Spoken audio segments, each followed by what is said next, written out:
Vamos lá! Começamos o capítulo com Hajime indo para o campo de batalha. E ele percebe que existe algo gigantesco se aproximando dele que está flutuando nos céus. Então, nós percebemos que aquilo que estava caindo do céu no capítulo passado era mesmo gelo. Isso porque a 203 metros de distância, esse algo gigantesco era uma enorme massa de gelo. Vemos que se trata de Uraumi e é revelado seu apelido como a Estrela Congelada. Mas se movendo pelas costas do personagem, vem a fera incansável das apostas. Hakari diz que fez uma promessa e por isso não pode deixar que Uraumi interfira no campo de batalha. Ele sorri e diz que não pode deixar isso acontecer. Uraumi dá uma de João sem braço e fala que não está sabendo de nada e chama por seu feitiço de condensação de gelo. Hakari já faz a pose clássica chamando sua expansão de domínio, estando nem um pouco convencido da informação de que Uraumi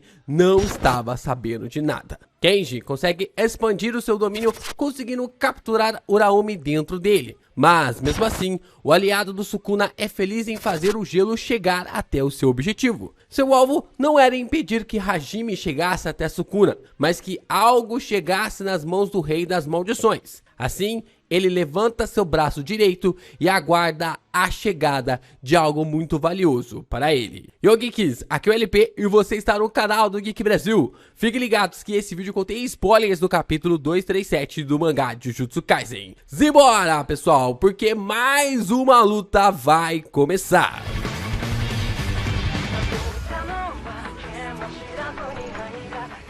O gelo então cai com tudo pra cima do Sukuna, mas ele já estava todo fragmentado em água. Mas alguma coisa chegou nas mãos do rei. Hajime fica empolgado sobre o que pode ser. É literalmente uma criança que esperou um bom tempo para poder brincar. Kashimo pensa que o bloco de gelo teve um propósito e que ele foi feito para entregar algo nas mãos de Sukuna. Então vemos que se trata da famosa adaga de Ryomen. O rei abre um sorriso de satisfação por ter de volta sua arma. E o narrador começa a explicar o que era esse artefato. Ele nos fala que o que derreteu do bloco de gelo foi construído por Yoruzu, em troca da ligação da sua vida à beira da morte. É tipo o que a Mei fez com a Maki. O nome da ferramenta amaldiçoada é Kamutoki, que significa basicamente mastigue, mas uma conexão do Sukuna com algo relacionado à comida. Mas seus kanjis podem ser lidos como Shinmukai. O primeiro kanji, Shin, significa Deus.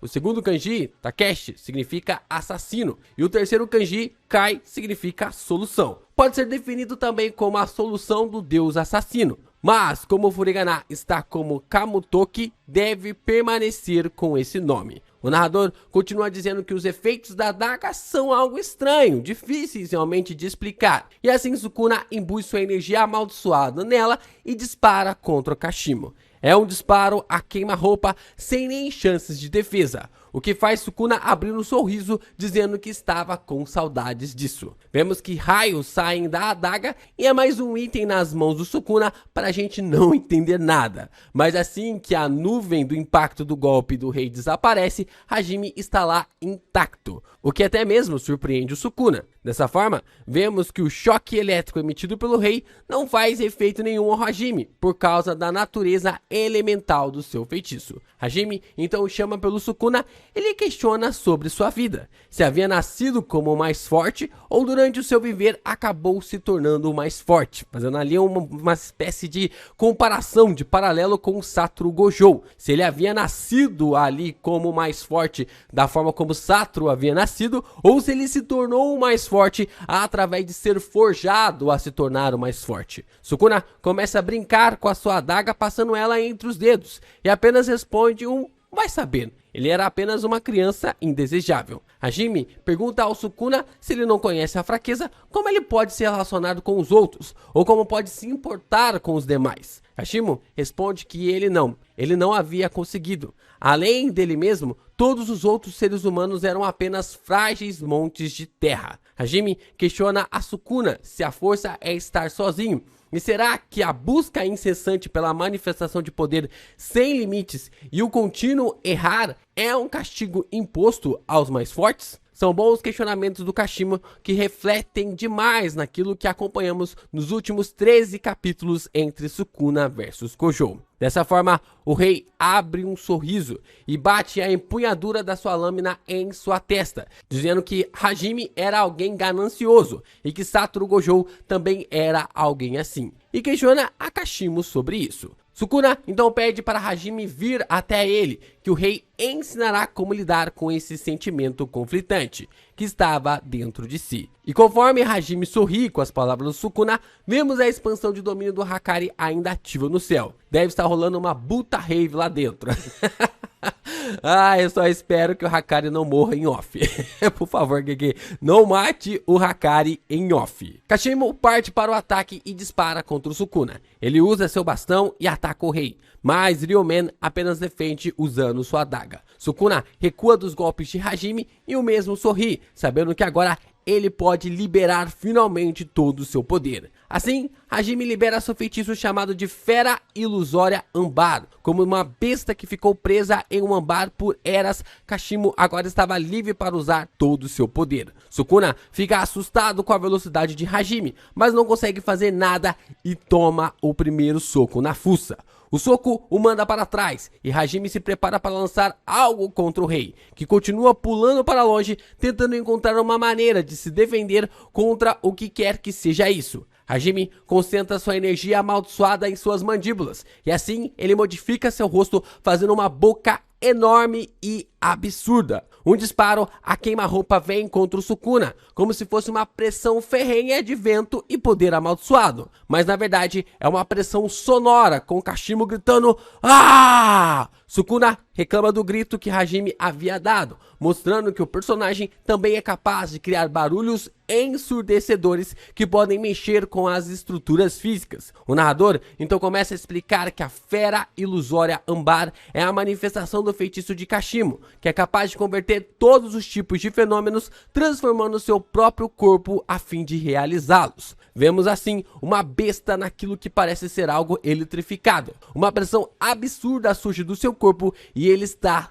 todo transformado. Assim, ele parte para cima do Sukuna mais uma vez, e não é somente sua boca que consegue emitir uma bruta pressão, seus braços também conseguem, o que faz o rei desviar por pouco do golpe. Porém, Hajime abre o seu bocão mais uma vez e grita "Ah!", fazendo o Sukuna fechar os olhos incomodados com o grito do feiticeiro. Não dá tempo do Sukuna questionar muita coisa, porque assim ele toma o segundo soco e seu corpo acaba voando para longe mais uma vez. O narrador começa a explicar que o corpo de Hajime recebeu um upgrade absurdo quando ele liberou a Fera Ilusória Ambar. Ele teve uma melhoria da agilidade através da ativação dos sinais elétricos no cérebro, teve ondas sonoras que se sintonizam ali com a frequência de vibrações específicas relacionadas a cada matéria, fazendo com que qualquer coisa que entre em contato acabe se desintegrando, e ondas eletromagnéticas que evaporam o que é irradiado.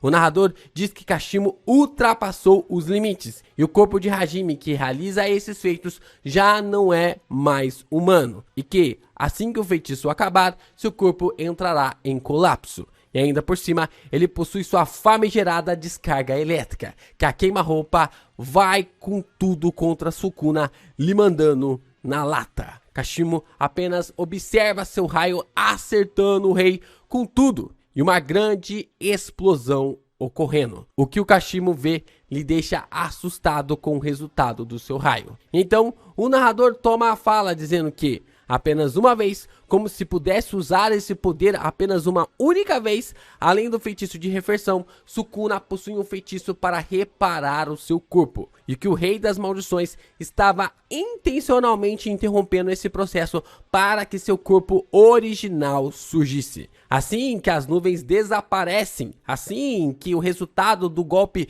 do Hajime some, vemos o verdadeiro corpo do Sukuna surgindo na tela, com direito a 4 braços, seus 4 olhos e a famigerada marca em seu estômago que todo mundo teoriza que seja uma boca. Sukuna apenas segura sua adaga sorrindo, mostrando para Kashimo que seu raio não havia sido nada para ele. O narrador explica que essa técnica é a retomada da transformação pela encarnação. Desde que assumiu o corpo do Megumi, Sukuna estava impedindo que sua verdadeira manifestação surgisse. Como alguém que descasca cebolas por camadas, Sukuna destruiu a alma do Megumi por parte, até chegar em sua forma completa, para que quando chegasse nesse momento, nada se tornaria o seu freio. Dessa forma, foi para o banho, matou ali Armando Megumi, na qual o garoto havia crescido, e matou o seu professor e aquele que lhe resgatou.